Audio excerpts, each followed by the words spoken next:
नमस्कार दोस्तों, स्वागत है आपका आज के मुख्य समाचार में, जिसमें फटाफट से ले चलते हैं आपको सभी सुर्खियों की तरफ। लेकिन उससे पहले दोस्तों, अगर आप भी देश में बढ़ती महंगाई के लिए भाजपा को जिम्मेदार मानते हैं तो वीडियो को लाइक करके अपना समर्थन जरूर दर्ज कराइए दोस्तों। और दोस्तों, सुर्खियों में आगे बढ़ने से पहले लाल बटन को दबा के चैनल को सब्सक्राइब कीजिए और घंटी बजाकर कमेंट में लिखिए जय हिंद। फटाफट से चलते हैं सुर्खियों की तरफ। बीजेपी नेता तजिंदर पाल सिंह बग्गा की मुश्किलें बढ़ी, मोहाली कोर्ट से गिरफ्तारी वारंट हो चुका है जारी। जी हाँ दोस्तों, भारतीय जनता पार्टी के नेता तजिंदर पाल सिंह बग्गा की मुश्किलें बढ़ती हुई नजर आ रही हैं। बग्गा के खिलाफ मोहाली कोर्ट ने नया गिरफ्तारी वारंट जारी किया है। मोहाली कोर्ट ने पंजाब पुलिस की साइबर क्राइम ब्रांच से तजिंदर पाल सिंह बग्गा को गिरफ्तार कर कोर्ट के सामने पेश करने के लिए कहा है।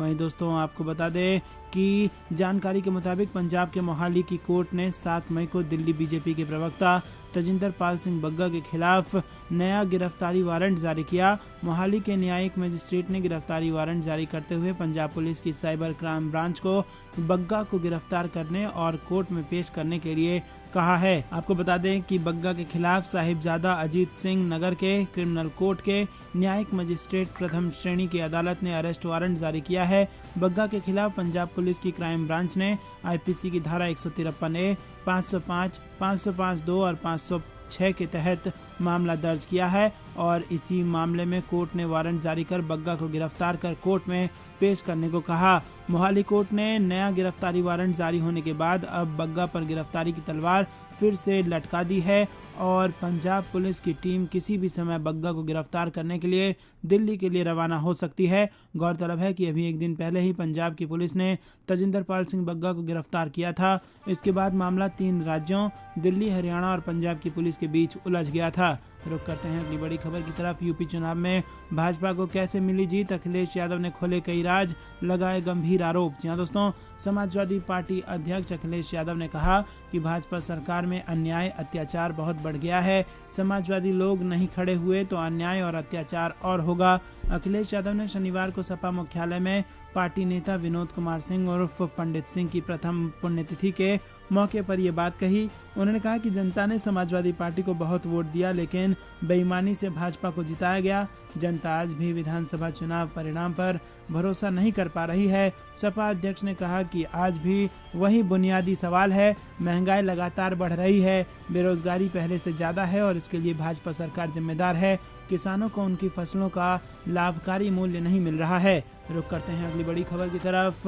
जलाई अगरबत्ती, सिलेंडर को पहनाया हार और फिर कांग्रेस ने किया पीएम मोदी पर वार। जी हां दोस्तों, देश की जनता को एक बार फिर महंगाई की मार झेलनी पड़ रही है। घरेलू एलपीजी गैस सिलेंडर की कीमतों में 50 रुपए का इजाफा हुआ है और 14.2 किलो के घरेलू रसोई गैस सिलेंडर की कीमत में आज से 50 रुपए की बढ़ोतरी कर दी गई है। घरेलू एलपीजी सिलेंडर की नई कीमत अब 999 रुपए 50 पैसे प्रति सिलेंडर होगी। सिलेंडर के बढ़ते दाम पर कांग्रेस प्रवक्ता पवन खेड़ा ने प्रेस कॉन्फ्रेंस कर पीएम मोदी समेत केंद्र पर जमकर हमला बोला है। पवन खेड़ा ने प्रेस कॉन्फ्रेंस शुरू करने से पहले अपने आसपास सिलेंडर रखे और हार पहनाया, अगरबत्ती जलाई और कहा कि 65 घंटे 3 देश 20 ड्रेस 60 फोटो शूट कर देश के प्रधानमंत्री ने लौटते ही घरेलू सिलेंडर के दाम बढ़ा दिए। पवन खेड़ा ने तंज कसते हुए कहा कि दिल्ली की जनता को बधाई, दाम 1000 नहीं हुआ, ये अभी 999 रुपया 50 पैसे है, आपके हाथ छुट्टे लग जाएंगे। पवन ने आगे कहा कि प्रेस वार्ता के लिए अगरबत्ती और नींबू की जरूरत थी। नींबू की कीमत इतने बढ़ गए हैं कि मैंने आलू और लौकी पर अगरबत्ती लगा दी है। दोस्तों, रुक करते हैं अगली बड़ी खबर की तरफ। केजरीवाल के घर के सामने प्रदर्शन, सिरसा समेत कई बीजेपी कार्यकर्ता हिरासत में। जी हां दोस्तों, दिल्ली बीजेपी प्रवक्ता तजिंदर पाल सिंह बग्गा की अगुवाई में मुख्यमंत्री अरविंद केजरीवाल के आवास पर प्रदर्शन कर रहे बीजेपी कार्यकर्ताओं के साथ मजिंदर सिंह सिरसा को हिरासत में लिया गया है। इस प्रदर्शन में दिल्ली बीजेपी के चीफ आदेश गुप्ता, गोवा के मुख्यमंत्री प्रमोद सावंत और आरपी सिंह भी शामिल थे। मामले की संवेदनशीलता को देखते हुए केजरीवाल के आवास के सामने भारी फोर्स तैनात की गई थी और इससे पहले बीजेपी के कुछ कार्यकर्ताओं ने बैरिकेड पार करने की कोशिश की थी तो पुलिस ने उनको गिरफ्तार करने की चेतावनी दी। अब मामला बढ़ता देख दिल्ली पुलिस ने इन कार्यकर्ताओं को हिरासत में लिया है। दिल्ली पुलिस को दोपहर 3 बजे अरविंद केजरीवाल के घर के बाहर प्रदर्शन की जानकारी मिली थी। प्रदर्शन को लेकर दिल्ली पुलिस पूरी तरह से तैयार है, भारी फोर्स की तैनाती कर दी गई है। है और साथ ही स्पेशल ब्रांच भी एक्टिव कर दिया गया है। दिल्ली पुलिस की एंटी राइट्स सेल की टीम भी मौके पर है और अभी तक के इनपुट के मुताबिक 100 से ज़्यादा लोग प्रोटेस्ट में शामिल हैं। बताया जा रहा है कि मनजिंदर सिंह सिरसा, बीजेपी नेता आरपी सिंह भी प्रदर्शन में शामिल हो सकते हैं।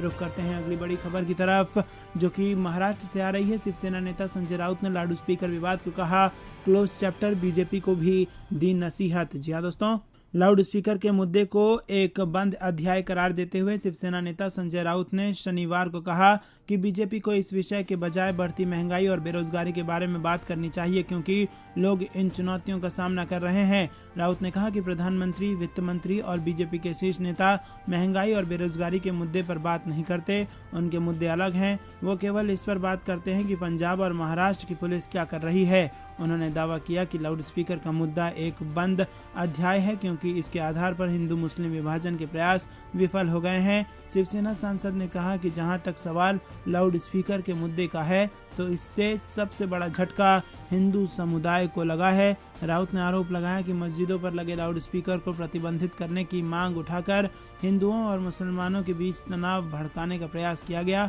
लेकिन लोग समझदार हैं।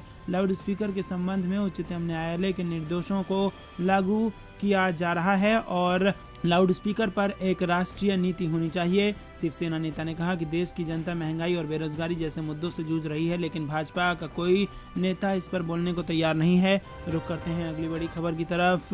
गैस के दाम 1000 रुपये बढ़ जाएं, पीएम मोदी को मालूम है कि जनता उन्हें ही वोट देगी, ओवैसी ने कसा तंज। जी हाँ दोस्तों, घरेलू गैस की कीमत 50 रुपये का इजाफा होने को लेकर विपक्षी पार्टियां केंद्र की मोदी सरकार पर हमलावर है। वहीं AIMIM प्रमुख असदुद्दीन ओवैसी ने बड़ा बयान दिया है। उन्होंने कहा कि पीएम मोदी को ये बात मालूम है कि जब तक मैं देश में नफरत की बात करता रहूंगा, गैस के दाम 1000 रुपये बढ़ जाएं, वोटर पीएम मोदी को ही वोट देगा। ओवैसी ने तंज कसते हुए कहा कि इनकम तो बढ़ नहीं रहा, लेकिन महंगाई जरूर बढ़ रही है। वहीं शनिवार को घरेलू गैस की कीमत में 50 रुपये का इजाफा हुआ और इसके साथ ही गैस सिलेंडर की कीमत 1000 रुपये पार कर गई। घरेलू गैस सिलेंडर की कीमतों में इजाफे को लेकर देश भर में विपक्षी दल केंद्र सरकार के खिलाफ प्रदर्शन कर रही है। हैदराबाद के सांसद और AIMIM प्रमुख असदुद्दीन ओवैसी ने पीएम मोदी पर हमला बोला। दोस्तों, रुख करते हैं अगली बड़ी खबर की तरफ, जो कि जम्मू कश्मीर से आ रही है। जम्मू कश्मीर विधानसभा चुनाव मतदाता सूचियां नए तरीके से होंगी तैयार, चुनाव आयोग की अधिसूचना का है इंतजार। जी हाँ दोस्तों, परिसीमन आयोग की अंतिम रिपोर्ट जारी होने के बाद अब चुनाव आयोग द्वारा जम्मू कश्मीर में मतदाता सूचियों को तैयार करने की अधिसूचना का इंतजार है। प्रदेश के चुनाव विभाग के अधिकारियों के अनुसार तय नियमों के तहत आयोग की अधिसूचना के बाद ही प्रदेश में मतदाता सूचियों को नई परिसीमन रिपोर्ट के आधार पर तैयार करने का काम शुरू होगा। रुख करते हैं अगली बड़ी खबर की तरफ, जो कि राजस्थान से आ रही है। कांग्रेस प्रदेश अध्यक्ष डोटासरा बोले, महंगाई पर बुलडोजर क्यों नहीं चलाती भारतीय जनता पार्टी। जी हाँ दोस्तों, कांग्रेस प्रदेश अध्यक्ष गोविंद सिंह डोटासरा ने सेना भर्ती प्रक्रिया बंद होने पर केंद्र की मोदी सरकार को घेरा। डोटासरा ने ट्वीट किया कि बीजेपी बेरोजगारी पर बुलडोजर क्यों नहीं चलाती। पिछले 2 वर्ष से सेना में भर्ती प्रक्रिया बंद है, बेरोजगारी चरम पर है, रोजगार के लिए युवा भटक रहे हैं, राष्ट्र सेवा का सपना संजोए युवाओं की उम्र निकल रही है। डोटासरा ने प्रधानमंत्री को संबोधित करते हुए लिखा, प्रधानमंत्री जी चेत जाइए, युवा शक्ति के सपनों को कुचलना बंद कीजिए। कांग्रेस महंगाई का मुद्दा भी लगातार उठा रही है। घरेलू LPG सिलेंडर की कीमत में 50 रुपये की बढ़ोतरी पर कांग्रेस प्रवक्ता पवन खेड़ा ने प्रेस कॉन्फ्रेंस की। प्रेस कॉन्फ्रेंस में उन्होंने केंद्र सरकार पर जमकर हमला बोला। विरोध में कांग्रेस प्रवक्ता ने गैस सिलेंडर पर हार पहनाया, अगरबत्ती दिखाई और फिर प्रधानमंत्री नरेंद्र मोदी पर निशाना साधा। उन्होंने कहा कि 65 घंटे, 3 देश, 20 ड्रेस, 60 फोटोशूट करके लौटते ही प्रधानमंत्री मोदी ने गैस सिलेंडरों के दाम बढ़ा दिए। दोस्तों, रुक करते हैं अगली तरफ। LPG सिलेंडर के दाम बढ़ने पर कांग्रेस बोली, बीजेपी मालामाल, जनता बेहाल, मोदी राज में महंगाई की आग से जल रहा है रसोई का चूल्हा। जी हाँ दोस्तों, देश में लगातार बढ़ती महंगाई ने आम जनता का जीना दूभर कर रखा है। ऊपर से बढ़ते LPG सिलेंडर और पेट्रोल डीजल की कीमतों ने जनता के सामने और मुश्किलें बढ़ा दी हैं और वहीं पर इन मुद्दों पर केंद्र की मोदी सरकार और सत्ताधारी बीजेपी ने चुप्पी साध रखी है।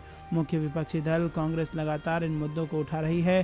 कांग्रेस ने LPG सिलेंडर के बढ़े दाम को लेकर मोदी सरकार को निशाने पर लिया है।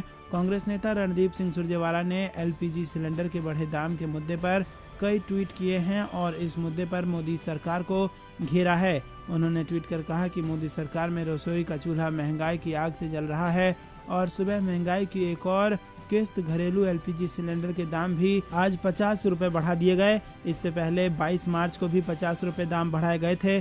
45 दिनों में एलपीजी सिलेंडर की कीमतों में 100 रुपए की बढ़ोतरी हो गई है। वहीं कमर्शियल सिलेंडर के दाम में भी 60 दिन में 457 रुपए की बढ़ोतरी हो गई है। तो दोस्तों, जबरदस्त महंगाई का बोझ जनता पर डाल रही है भाजपा सरकार। अगर आप भी ऐसा मानते हैं तो कमेंट में जरूर बताइए। वीडियो को लाइक जरूर कीजिए। रुक करते हैं अगली बड़ी खबर की तरफ। लखनऊ में बोले मुलायम सिंह यादव, सपा की लड़ाई सिर्फ बीजेपी से 2024 के लिए दिया बड़ा संदेश। जी हां दोस्तों, शुक्रवार को मुलायम सिंह यादव ने लखनऊ में सपा प्रदेश मुख्यालय में तमाम जिलों से आए नेताओं और कार्यकर्ताओं को संबोधित किया और अपने भाषण से उनमें नया जोश भरने की कोशिश की। इस दौरान उन्होंने बीजेपी पर जमकर निशाना साधा और सपा की तारीफों के कसीदे गढ़े। कार्यक्रम के दौरान मुलायम सिंह यादव अपने बेटे अखिलेश यादव के साथ मजबूती से खड़े हुए नजर आए।